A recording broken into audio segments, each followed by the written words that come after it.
Hey cats, we've just missed Halloween on this one. I've got the Brooks Ghost Max for you. Lots of the viewers have been really keen for me to test this one out, so great to have it in hand. Let's get into that review.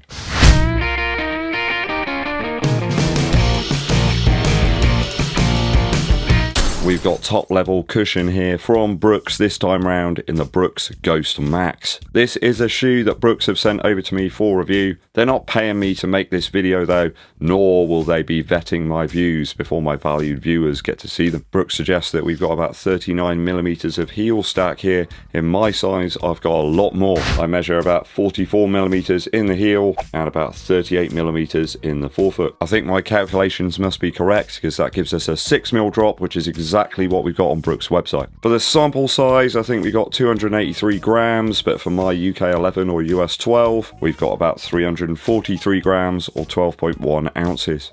So it's a little lighter than both the ASICS Gel Nimbus 25 and the Nike Invincible Run 3. We have DNA Loft 2 material in the midsole, and I'm getting a Sure A durometer score here of around about 30, so that's a little bit firmer than the typical 28 average. That's across like all the shoes that I've tested. 11.9 centimeters in the widest point of the forefoot, and I got about 9.5 centimeters in the widest point in the heel. So a little bit more heel width than we would typically see in a running shoe. This one is set to release over here in the UK and Europe in December, and I believe it's going to be £140 here in the UK. So that does make it about 35 to 40 quid cheaper than those other two competitors I've mentioned already, the Nimbus 25 and the Invincible Run 3 from Nike. And it fits the specs of those shoes as well. I would say off the bat, after my initial runs, this is one of the best max cushion shoes I've tried out in 2023. We'll start with the upper first. The upper here is plush, yes. Though it arrives just in time for winter, I found the design here to be really comfortable. It's easy to get a good lockdown. And I have to say, the actual aesthetic of the shoe is fantastic. I think you'll find it very accommodating for a variety of different foot shapes too. Toe box here is flexible enough and the tongue padded enough to negate any sort of pressure that instantly ticks off some of the boxes for long run capabilities. The laces here in the Brooks Ghost Max are those that we see in Nike Dunk SB shoes. They're those sort of thicker, sort of more flexible ones. They're chunky, but they certainly fit the aesthetic design of the shoe. There's a quite rigid heel counter here, which does provide some support, and I'm enjoying for the winter this sort of black papaya and raspberry colour, though my son and I both reckon it's more of a burnt orange. I think it looks fantastic after I've taken it through some very sloppy, leafy covered roots. The paths are just pure sludge out there at the moment, and the shoe looks even better for it. I did find that the upper does give a little bit over the initial miles. I did have to retighten the laces around about the 3rd or 4th mile of my initial run, but it's been secure and stable after that. Runner's knot is my preference on this one, and the lace length is absolutely appropriate to be able to conduct one of those. Pretty easy to clean this one with your medium to hard bristle brush, but you know, I'd never be too worried about that, people.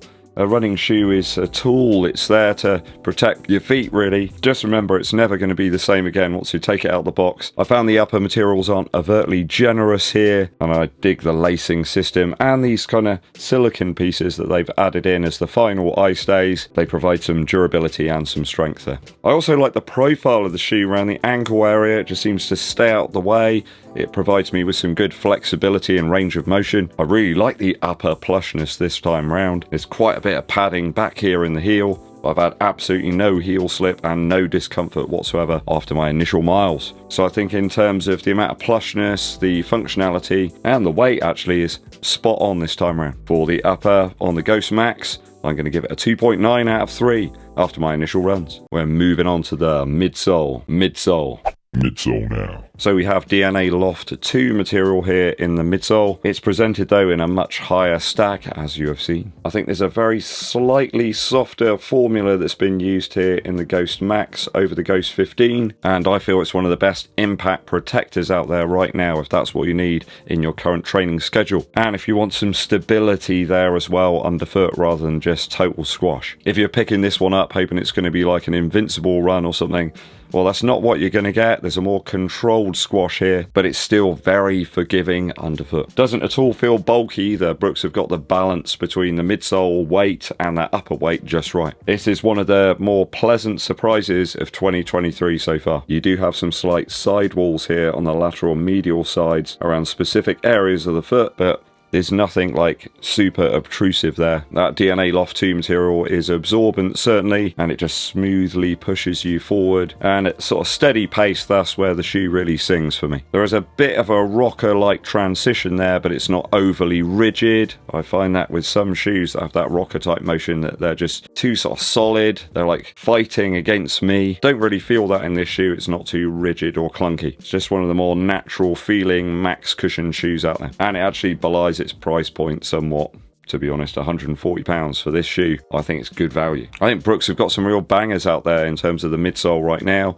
I did enjoy that Ghost 15, but the Hyperion Max for me, plus couple it up with the Ghost Max, and I think you've got a really good running shoe rotation. So in terms of the midsole on my initial runs, I'm going to give it a 2.8 out of 3.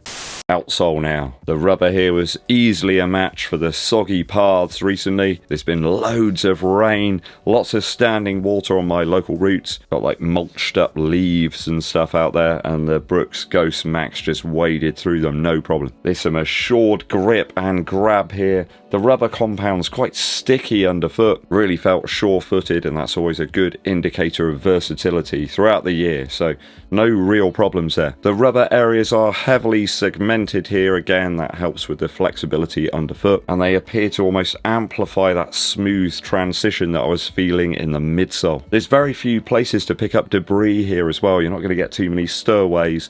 No need for the jeweler's screwdriver on this occasion. Just get your hard bristle brush out and put a bit of elbow grease in and you're alright. The rubber does creep up and around the toe box here, so there's a little bit of protection around the front of the shoe. And they've just got it spot on here for the Brooks Ghost Max on the outsole department. Feels to me almost like a slightly more controlled and maximally cushioned Nova Blast, like what the Nova Blast should be. Does that make any sense? If you run in the first one and you've run in the most recent third iteration, you'll know what I'm talking about. Though obviously it's a bit more plush here in the Ghost Max, and I think the rubber placement goes a long way to making the shoe feel as it does. Brooks certainly haven't scrimped here in terms of the rubber either. There's a really good spread, good thickness. You know, don't get me wrong, this is a trainer all the way. No one's going to be racing in this shoe, but for steady efforts over longer distances, it hits the spot. Could they perhaps have minimized the rubber in some areas? Could they perhaps have removed a little bit of that midsole to lower the weight?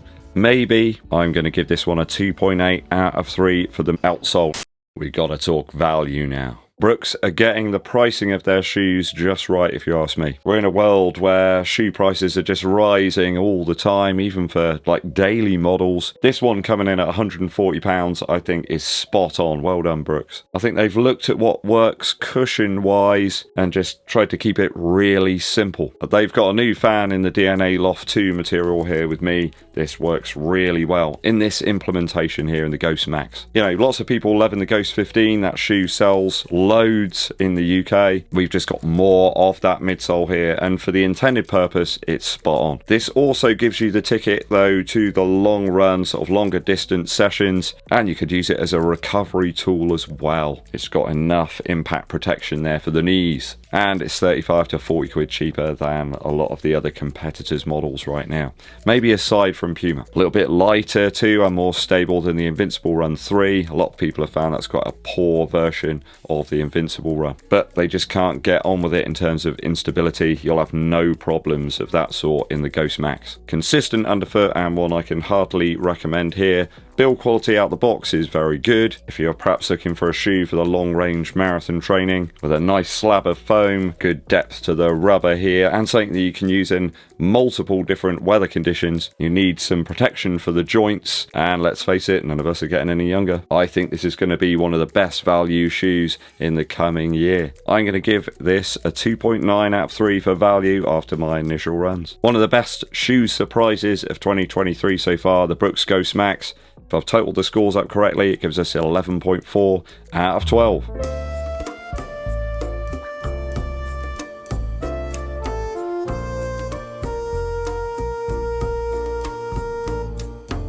absolute banger of a shoe. Will you be picking this one up in the coming weeks? Let me know down in the comments. Quick musical interlude for you, where I recently got myself a Gibson Les Paul.